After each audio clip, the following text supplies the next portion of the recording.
dans le prochain épisode de Un si grand soleil. Tandis que Becker se laisse gagner par la jalousie, Margot met les choses au clair avec Hakim. Attention, les paragraphes qui suivent contiennent des spoilers sur l'épisode d'Un si grand soleil diffusé demain soir sur France 2. Si vous ne voulez rien savoir, ne lisez pas ce qui suit. Mardi 15 août 2023 dans Un si grand soleil. Margot ne partage pas les sentiments d'Hakim. Noémie confie à Ludo qu'elle a ouvert son cœur à Hakim, qu'elle s'est excusée d'avoir été injuste avec lui et qu'elle lui a fait une déclaration d'amour. En retour, Hakim lui a simplement demandé du temps pour réfléchir et s'est montré, selon elle, froid et distant. Elle a la sensation qu'elle ne représente plus rien pour Hakim. Ludo tente de rassurer Noémie. Il pense au contraire qu'Hakim est dingue d'elle et qu'il reviendra bientôt vers elle.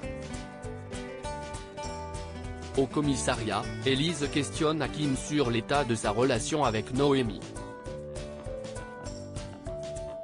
Elle avoue qu'elle a trouvé la jeune femme très courageuse de dénoncer Ronan, dont elle est très proche.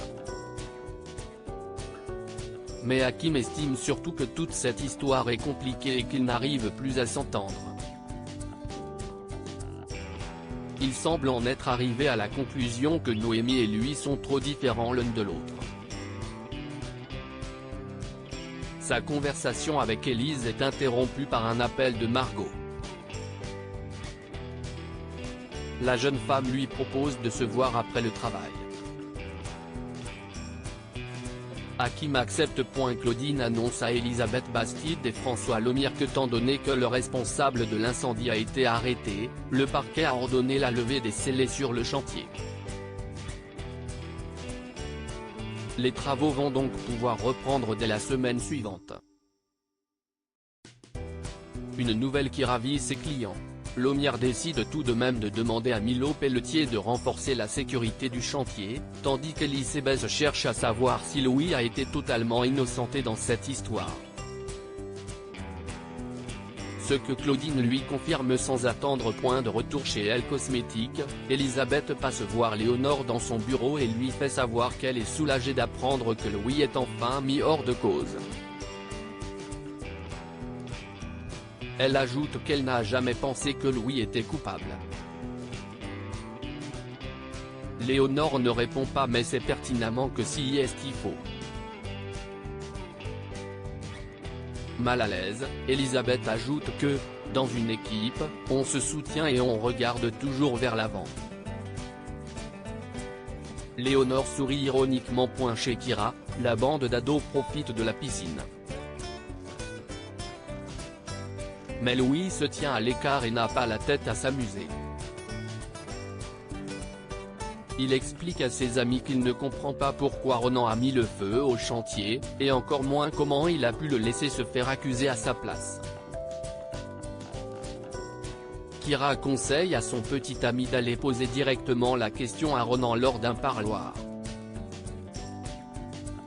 Elle lui propose d'en parler à Florent. Louis semble convaincu par cette idée. Hakim retrouve Margot, qui est mal à l'aise et estime qu'ils ont fait une grosse erreur en couchant ensemble. Après tout, ils sont l'un et l'autre en couple. Mais Hakim n'est pas d'accord avec la vision des choses de Margot. Pour lui, ce n'est pas forcément une bêtise.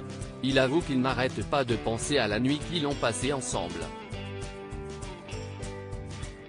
Mais Margot insiste, ce n'est pas son cas. Elle aime Ludo. Ce n'était qu'un moment d'égarement. Et les choses n'iront pas plus loin entre eux.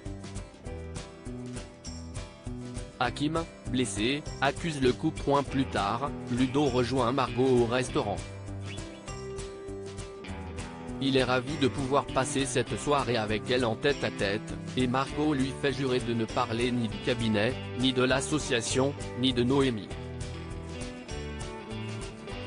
Elle souhaite se concentrer sur leur couple. Ludo sourit. Margot lui dit qu'elle l'aime, il lui répond que lui aussi. Hakim, qui semble être tombé amoureux de Margot, monte sur le toit d'un immeuble et crie son désespoir. Becker se laisse gagner par la jalousie de retour de son tour de vélo matinal. Clément Becker s'étonne de voir que Janet est déjà prête à partir au travail. Sa compagne lui explique qu'elle a décalé ses horaires pour pouvoir aider le père Silvio dans ses maraudes. Becker reproche à Janet de jouer une fois de plus les infirmières avec un prêtre en convalescence. Le docteur Lewis le conteste, elle aide simplement le père Silvio dans le cadre d'une action sociale vis-à-vis des plus démunis. En parallèle, Christophe rend visite au père Silvio à l'église. Inquiet pour la santé du prêtre, Christophe lui propose de l'aider en fin de journée dans ses maraudes. Mais le père Silvio lui assure que ce ne sera pas nécessaire puisque des paroissiens l'aident déjà dans cette mission. Becker et Janet ont prévu d'aller dîner au restaurant le soir même. Becker appelle alors Alain pour les inviter Elisabeth et lui à se joindre à eux. Malheureusement, Alain et Elisabeth ne sont pas disponibles, ils vont au théâtre. Becker en profite pour demander à son ami comment il trouve Janet en ce moment. Il évoque ses maraudes et trouve qu'elle est fatiguée. Mais Alain n'est pas de cet avis. Il trouve au contraire Janet très en forme et très investie. Comprenant que Becker est un peu jaloux, Alain ajoute que le père Silvio est très charismatique et qu'il a séduit tout le service. Sauf Janet bien sûr, qui n'a Dieu que pour son mari selon le docteur Alphand. Plus tard, Becker rumine dans son bureau. Il appelle Janet et tombe sur son répondeur. Il s'agace et décide de partir retrouver Janet lors de sa maraude. Il se présente au père Silvio. Janet est surpris de voir son mari, qui prétexte avoir terminé plus tôt. Alors que le docteur Lewis continue de s'occuper d'une femme sans abri, Becker s'intéresse au père Silvio et lui pose des questions sur son état de santé et ses maraudes. Le commissaire peine à cacher sa jalousie lorsque Silvio lui explique qu'il a eu beaucoup de chance d'être pris en charge par une médecin aussi formidable que Janet.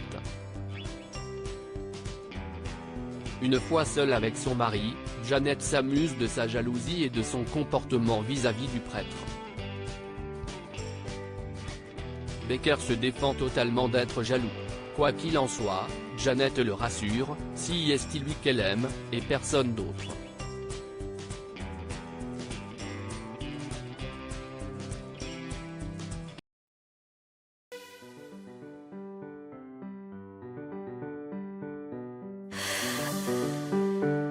The man I love just had a heart attack, but who needs a heartache? I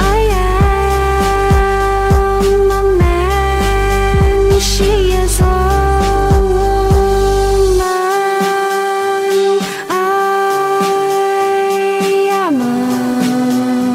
she